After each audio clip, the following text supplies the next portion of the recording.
এখন সেই কোরআনটা আপনি নেন। পুলিশ অফিসার যখন কোরআনটা হাতে নিল, পুলিশ অফিসার তাকায় দেখতেছে প্রতিটা পৃষ্ঠার মধ্যে আল্লাহর বান্দার চোখের পানির দাগগুলো এখনো বসে আছে। দেখতেছে তার কবরের মধ্যে জান্নাতের নূরগুলো উপরের দিকে উঠতেছে। আল্লাহর বান্দা পাগল হয়ে গেল, সাথে সাথে তার বাড়ির দিকে চলে গেল। পর্দালের মা কে আছে, কি ব্যাপার? বলে আল্লাহর বান্দা কি আমল করতো, যে আমলের কারণে আল্লাহ তাকে জান্নাত দান করলেন।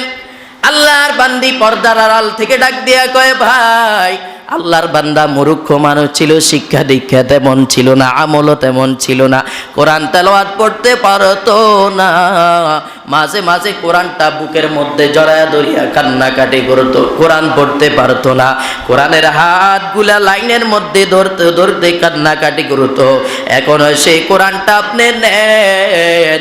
পুলিশ অফিসার যখন কোরআনটা হাতে নিল, পুলিশ অফিসার তাকায় দেখতেছে প্রতিটা পৃষ্ঠার মধ্যে আল্লাহর বান্দার চোখের পানির দাগগুলো এখনো বসে আছে।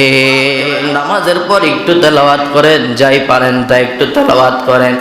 তাও যদি না পারেন, অন্তরের সাথে কোরআনটা ঠেকাইয়া ডাক দিয়া কোন আল্লাহ, আপনার দেওয়া কালাম পড়তে পারি না কিন্তু মহাব্বত করি। ওরে বান্দা, এমনও তো কত মানুষ দেখা যায় কোরআন পড়তে পারে না, কিন্তু কোরআনের বরকত কখনো হাতেও লাগায় না। একটু হাতে লাগাইয়া ধরবেন, এটার রহমত আপনার হাতে লাগবে, এটার বরকত আপনার হাতে লাগবে। এরে বান্দা, কোরআন পড়তে পারেন না, কোরআন খুলে খুলে দেখবেন, এই কোরআনের বরকত আপনার গায়ে লাগবে। এরে নবীর উম্মত, তাকায়া দেখেন, লম্বা ঘটনা বলার কোনো সুযোগ নাই। ওমর নবীর কল্লা কাটার জন্য রওয়ানা হয়ে গেল। যখন ওমরের দিলের মধ্যে কোরআন তেলাওয়াত ঢুকলো, ওমরের দিল নরম হয়ে গেল। যে ওমর নবীর কল্লা কাটার জন্য যায়, সে ওমর এখন ওই যে তার বোনের মুখে কোরআন তেলাওয়াত শুনিয়া নবীর হাতে কালিমা পড়ে মুসলমান হয়। আরে নবীর উম্মত, এটাই তো কোরআনের সম্মান, এটাই তো কোরআনের মুজিজা। আরে নবীর উম্মত, আল্লামা কাজী সানাউল্লাহ ফানিফতি রহমতুল্লাহ আলাইহি, তিনি একটা তাফসীরের কিতাব লিখেছেন। তাফসীরের কিতাবের নাম হলো তাফসীরে মাজহারি। তাফসীরে মাজহারি নামক একটা তাফসীর কিতাব লিখেছেন। সেই কিতাবের মধ্যে তিনি কোরআনের সম্মান, কোরআনের মর্যাদা বুঝাইতে গিয়ে একটা হেকায়াত লিখেছেন।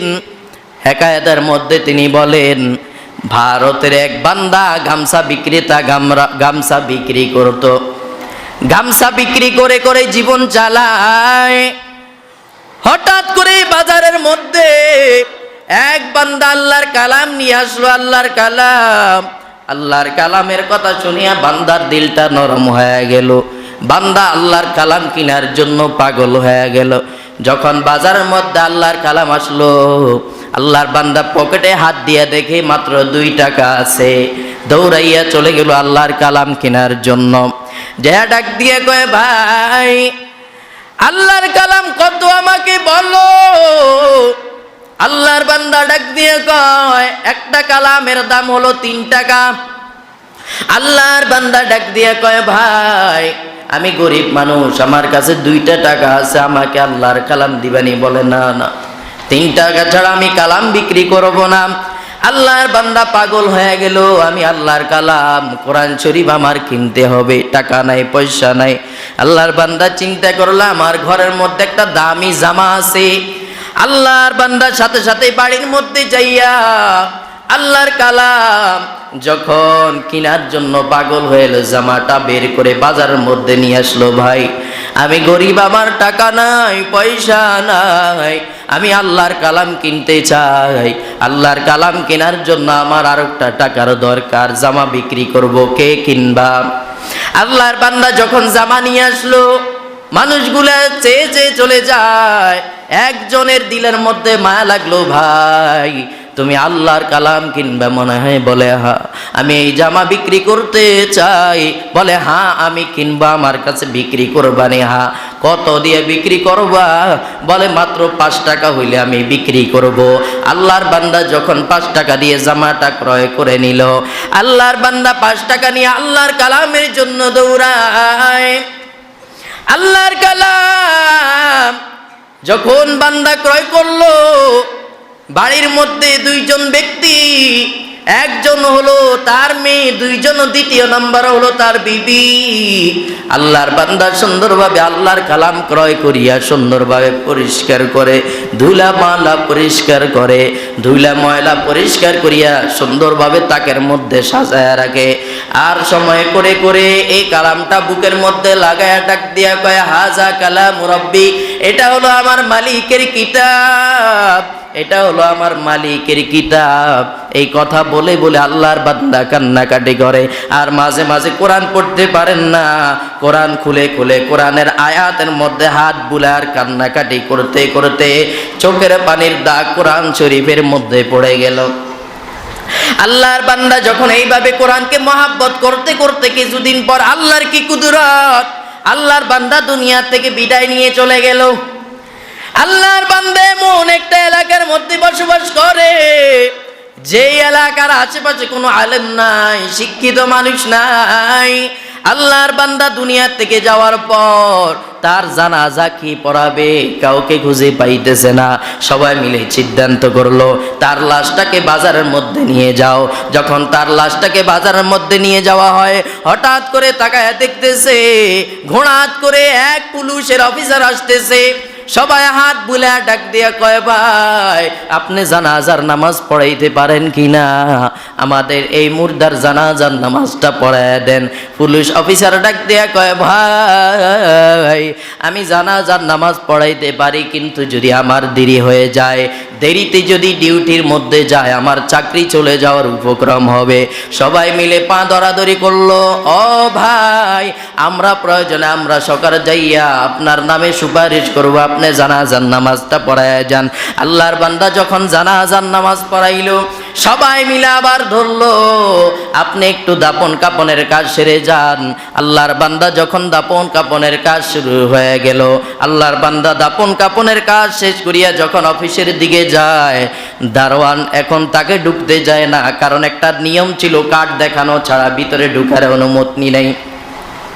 দারোয়ান ডাক দিয়ে কয়, কার্ড দেখান, এরপরে প্রবেশ করেন, কার্ড দেখানো ছাড়া প্রবেশ হবে না। আল্লাহর বান্দা এখন পকেটের মধ্যে হাত ঢুকায়া তাকায়া দেখতেছে কার্ড নাই, পেরেশান হয়ে গেল। বাড়ি থেকে তো আমি কার্ড আনলাম, কিন্তু এখন কেন কার্ড দেখতে পাই না? টেনশন হয়ে গেল। কিছুক্ষণ পরে পেরেশান হয়ে গেল, আমি যে জানাজার নামাজ দিলাম, দাপন কাপন করলাম, ওই যে নাকি ওই যে একবারই একটু ঝুঁকিয়ে যখন আমি লাশটা কবরে রাখলাম, না জানি আমার কার্ডটা ভিতরে পড়ে গেল। সাথে সাথে আবার এলাকার মানুষের কাছে চলে গেল, ভাই আমার চাকরিজীবীর যে কার্ডটা, সেই কার্ডটা মনে হয় কবরের মধ্যে পড়ে গেল, কবরটা খনন করতে চাই। এলাকার মানুষ কবর খনন করতে দেয় না। অনেক কথা বলার পর আল্লাহর বান্দার কথা শুনিয়া সবাই ডাক দিয়া কয়, আপনি আমাদের এত উপকার করছেন, দেন একটু কবর খনন করে আপনি দেখেন। আল্লাহর বান্দা যখন তার কাঠ খোঁজার জন্য কবরটা খনন করলো, তাকায়া দেখতেছে তার কবরের মধ্যে জান্নাতের নূরগুলা উপরের দিকে উঠতেছে। আল্লাহর বান্দা পাগল হয়ে গেল, সাথে সাথে তার বাড়ির দিকে চলে গেল। পর্দালের মা কে আছেন, কি ব্যাপার? বলে আল্লাহর বান্দা কি আমল করতো, যে আমলের কারণে আল্লাহ তাকে জান্নাত দান করলেন। আল্লাহর বান্দি পর্দার আড়াল থেকে ডাক দিয়া কয়, ভাই আল্লাহর বান্দা মূর্খ মানুষ ছিল, শিক্ষা দীক্ষা তেমন ছিল না, আমলও তেমন ছিল না, কোরআন তেলাওয়াত পড়তে পারতো না। মাঝে মাঝে কোরআনটা বুকের মধ্যে জড়ায়া ধরিয়া কান্নাকাটি করতো, কোরআন পড়তে পারতো না। কোরআনের হাতগুলা লাইনের মধ্যে ধরতে ধরতে কান্নাকাটি করতো। এখন সেই কোরআনটা আপনি নেন। পুলিশ অফিসার যখন কোরআনটা হাতে নিল, পুলিশ অফিসার তাকায় দেখতেছে প্রতিটা পৃষ্ঠার মধ্যে আল্লাহর বান্দার চোখের পানির দাগগুলো এখনো বসে আছে। আরে নবীর উম্মত, কোরআনের সম্মান, এটাই হলো কোরআনের মুজিজা। কোরআনের সাথে যার সম্পর্ক বাঁচবে, কোরআন হলো আল্লাহর কালাম। আল্লাহর কালামের সাথে যার সম্পর্ক হবে তাকে নাজাত দিবেন কে? আরো জোরে বলেন, মুক্তি দিবেন কে? সেই কোরআনের সাথে সম্পর্ক রাখার দরকার আছে না নাই? এই কোরআন, এই যে রমাদান মাসের সাথে লেগেছে, রমাদানের দাম বাড়িয়ে দিয়েছেন কে?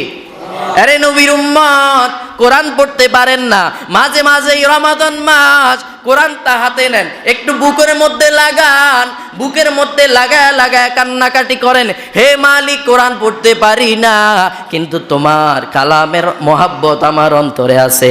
মাঝে মাঝে খুলিয়াটার মধ্যে পড়তে পারবেন না, কিন্তু হাত ঘুরান, হাত ঘুরান, কিয়ামতের দিন আপনার হাতটা পর্যন্ত সাক্ষী দিবে, মালিক এ আল্লাহর বান্দা কোরআন পড়তে পারতো না, কিন্তু এই হাত দিয়ে কোরআন ধরেছে, কোরআনের মহাব্বত রেখেছে। আল্লাহ আমাদের সকলকে কোরআনের মহাব্বত অন্তরে ধারণ করে চলার তৌফিক দান করুক, সকলেই বলি আমিন। কোরআনের মহাব্বত দরকার আছে না নাই? কোরআনকে সম্মান করব তো ভাই ইনশাআল্লাহ। আল্লাহ আমাদেরকে কবুল করুক, সকলেই বলি আমিন।